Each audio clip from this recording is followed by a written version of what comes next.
So Abbi, welcome back to British F4. P5 in qualifying here at Donington, just so competitive, 2/10 out there between the top 8, but you can still fight in the race from there. Yeah, P5 and P5, only a 10th off, which it's kind of frustrating because I finished it and I was like, there was a little bit more in there. So who knows, but yeah, it was a great way to start this year. And where was the time out there? Just a few things. I think the track was getting quicker and quicker. It was quite cold out there, so the tyres, it was a lot in getting the tyres in the window. And what was the motivation behind coming back to this championship after such a long time and combining this with F1 Academy as well?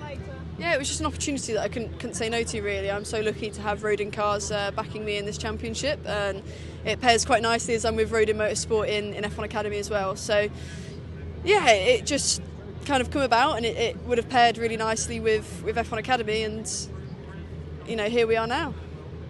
And what's the dynamic like in the team? Because you're a bit more experienced than your other teammates here, so do you feel a bit of a team leader? Yeah, it's great. I wouldn't necessarily say that I'm a team leader. I think because a few of these boys have been racing last year, so the car is quite different to F1 Academy, so it has been a bit of adapting and getting used to it. When I raced in British F4 before, it was a completely different chassis, so not necessarily team leader, but yeah, it's nice. They're all very respectful, very nice lads. And what's it been like switching from F1 Academy to this, where the car is very different? And what is different about the car? Yeah, I mean, from looks they look identical, but there is quite a few fundamental things that make it quite different to drive, from the braking, different brand of brake pads, tyres. They're both Pirelli, but they're both different compounds of Pirelli.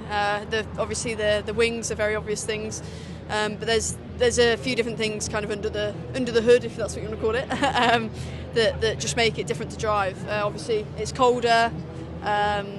Whereas Miami next week we're expecting probably like 30 degrees, so there's a lot that makes it quite different, and it's just adapting, going back and forth.